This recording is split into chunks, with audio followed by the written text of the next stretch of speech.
Olá, eu sou a Laura, do Letras Diversas. Hoje eu vim trazer para vocês a resenha de um livro de uma série, o 7º livro da saga Os Bridgertons, da Julia Quinn. Um beijo inesquecível. Vamos só fazer uma observação. Eu odiei essa capa e eu não estou sozinha. Para quem conhece a saga, para quem leu a história, sabe que os filhos respectivos de cada livro têm cabelos castanhos escuros, tal como o meu cabelo. E a moça da capa é ruiva, então acho que não sei qual foi o problema da editora em fazer essa capa. Eu vou fazer a resenha a partir do 7º livro, porque eu acho que tem muitas resenhas dos livros anteriores, embora eu me disponibilize para fazer resenha de todos os 7 livros e o 8º quando chegar. É só vocês pedirem nos comentários, eu vou fazer esse pedido pra vocês, porque eu sei que tem muita resenha. Então, se vocês realmente quiserem, eu faço com uma maior alegria. Mas até o momento, eu acho que tem poucas resenhas do 7º, até porque foi o lançamento mais recente da editora, eu acho que lançou mês passado. E muitas resenhas dos outros. Mas eu gostaria de mostrar as capas pra vocês que ainda não conhecem, porque eu acho de uma delicadeza muito grande.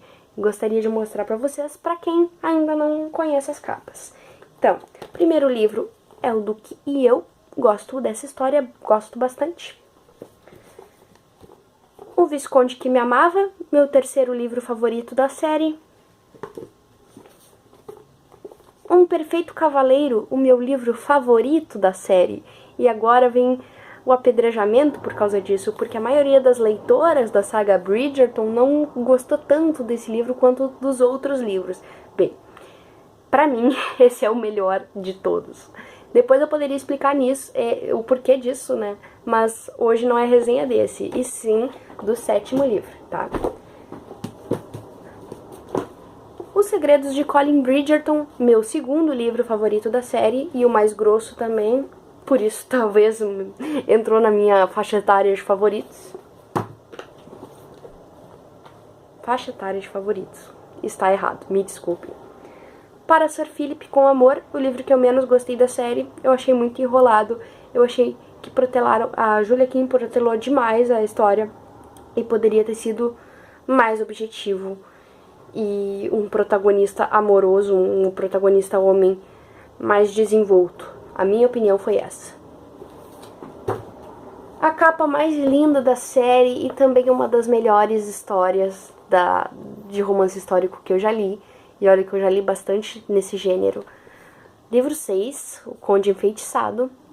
Olha que capa linda. Aí que eu não entendo. Eles saem de uma capa perfeita de uma moça de cabelo castanho para uma ruiva. Não faz sentido. A única menção da Hyacinth ser mais ou menos ruiva são sardinhas que ela tem, porque foi descrito no livro que ela tinha. Mas então tá, vamos lá. A história da Hyacinth, pra quem não sabe, a história dos Bridgertons, e quer todas as resenhas de todos os 7 livros, antes de fazer isso eu vou dar um resumão da história. Os Bridgertons são uma família composta de uma mãe viúva, porque o pai dos filhos faleceu, né, óbvio. E 8 filhos, 4 mulheres, 4 homens. Essa mãe, acho que o nome dela é Violet Bridgerton. O sonho dela é ver os 8 filhos felizes e ela acredita piamente que ela vai conceder a felicidade para os filhos através de casamentos. Então ela quer arranjar 8 casamentos. Imagina a dificuldade disso, né? Mas ela é muito amorosa, muito afetuosa, muito boa, muito querida. Enfim, ela é uma mãezona, a não ser pelo fato de querer casar todo mundo, toda a prole dela. Enfim, estamos na Hyacinth, que é a 7ª protagonista, a 7ª filha mais nova, né? O último livro ainda não saiu, eu tô esperando ansiosamente sair.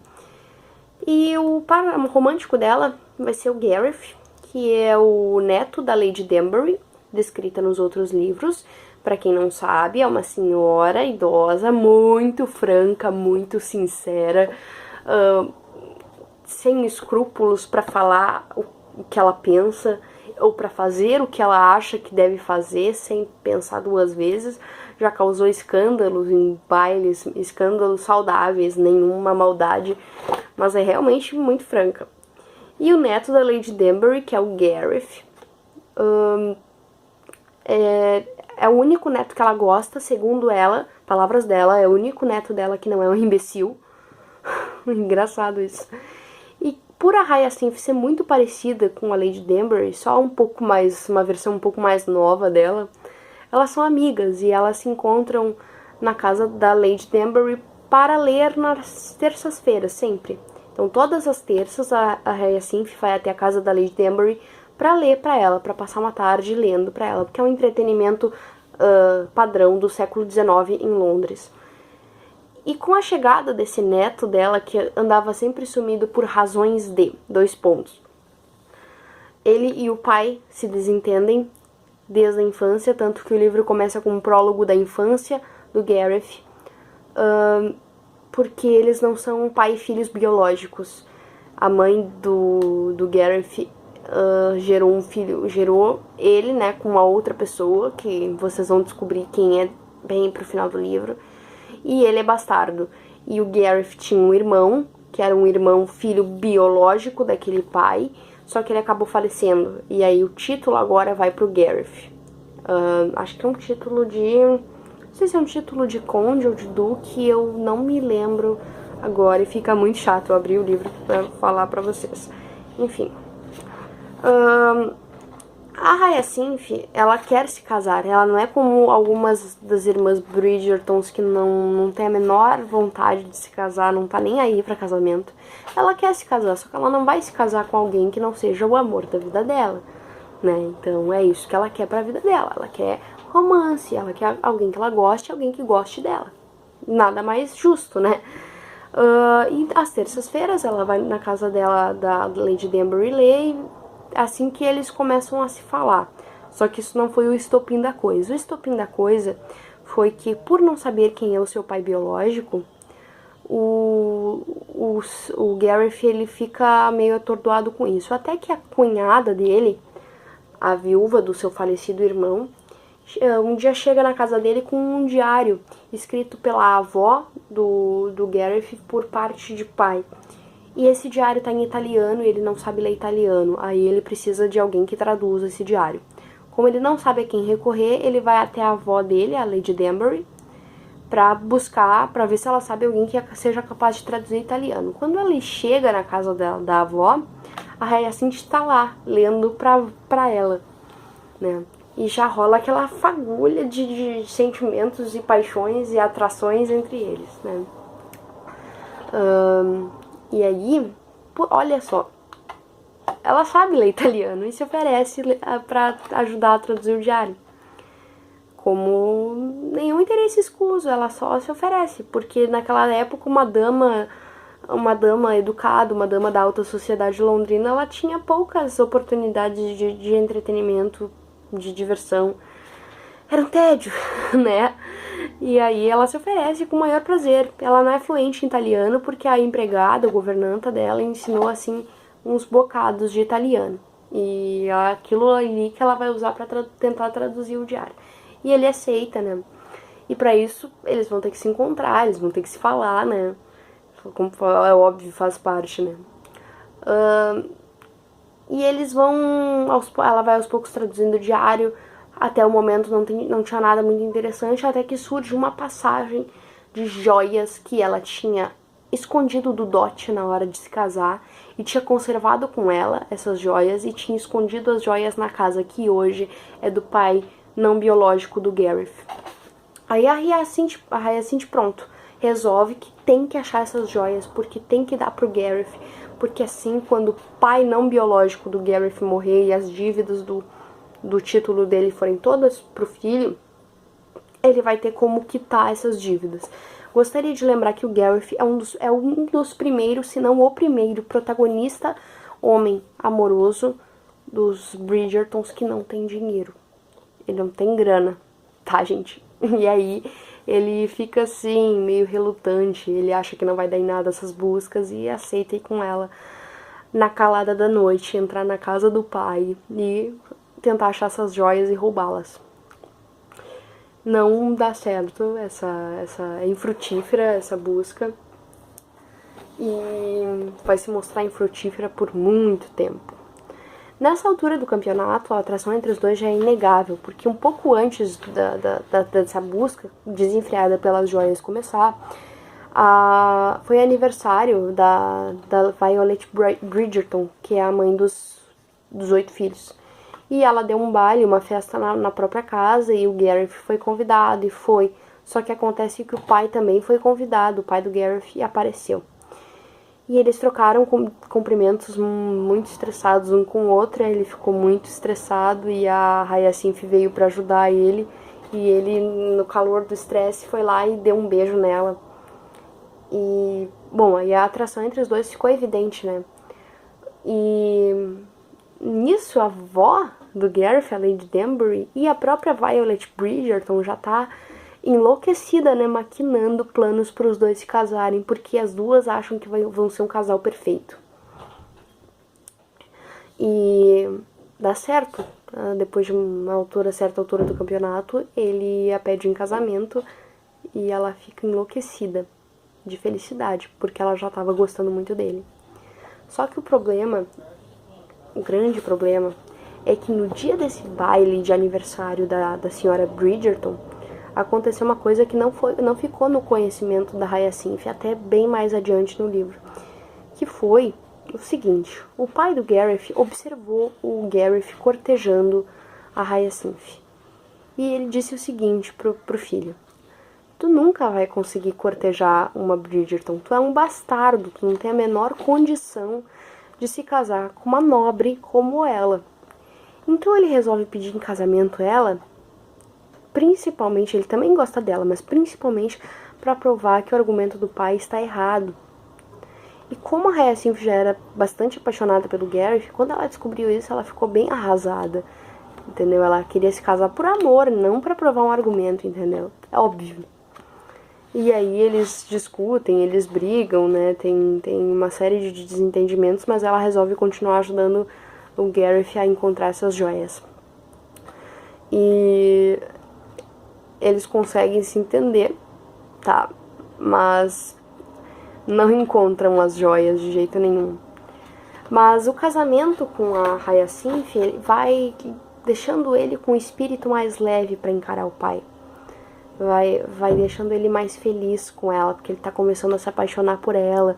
Então é tão bonito de acompanhar o jeito que ele fica menos encanado com o pai não biológico dele e vai observando a beleza do mundo que gira, né, à sua volta, e vai pensando assim: pá, eu não preciso me importar de uma forma tão ferrenha com uma pessoa que não quer o meu bem. E eles se casam, tão bonitinho, gente. E até que ele resolve, assim, não mais se importar com o pai. E eles vivem felizes. E aí o que eu gostei foi que a gente tem um diálogo bem longo até no livro, que vai nos apresentar o 8º irmão, que é o Gregory.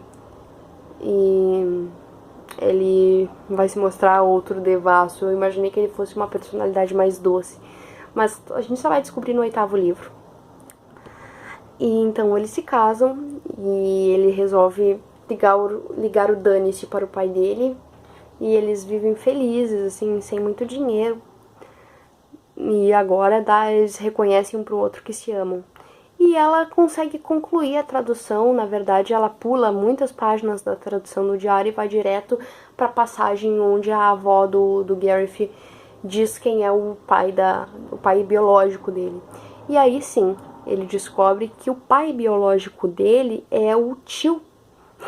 É o irmão mais velho do pai não biológico. Por favor, tentem entender. Na verdade, o pai do Gareth sempre foi o tio e o tio sempre foi o pai. Agora o pai é o tio é o pai, o tio que era o pai agora é o tio.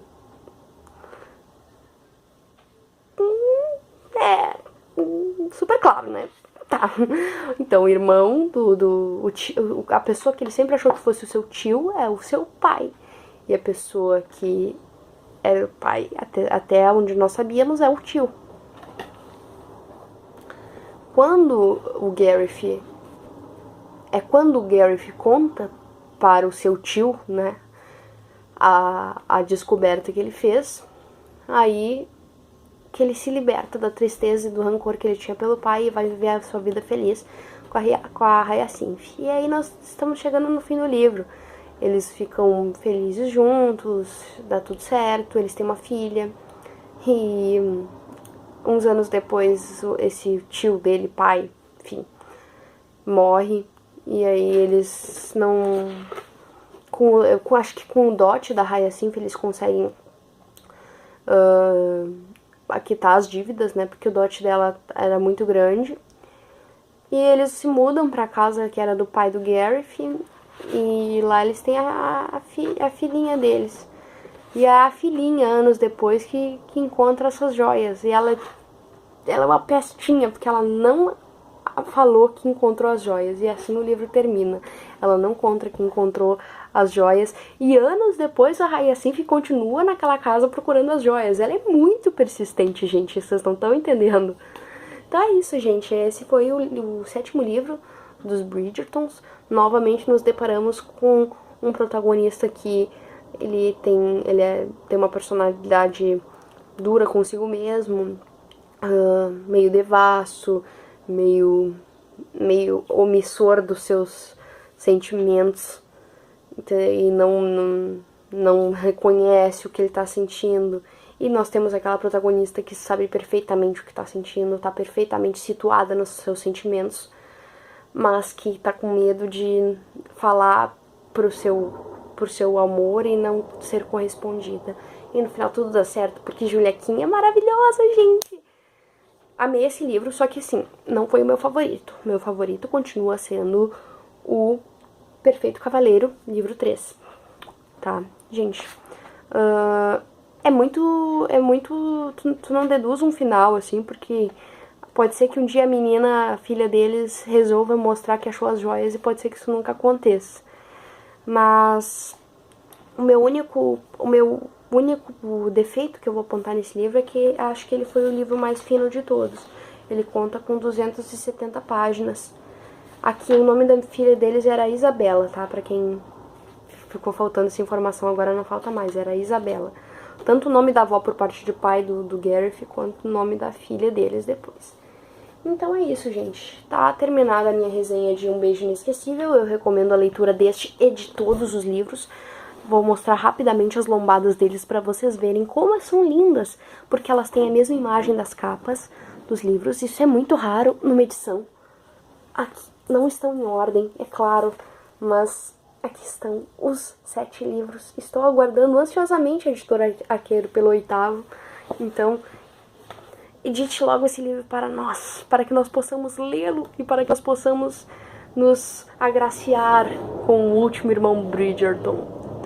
Então está certo, pessoal, essa foi a minha resenha. Se ficou faltando alguma coisa, qualquer comentário, qualquer crítica, qualquer elogio, qualquer coisa, deixem nos comentários. Deem uma olhada no blog, deixem um curtir se vocês gostaram. Não vou dizer pra vocês deixarem um não curtir se vocês não gostaram ou não gostei, por favor, não façam isso. Compartilhem pros amigos, deem uma olhada no blog, a resenha sai em breve, a resenha escrita. E era isso, pessoal, vou ficando por aqui. Até mais!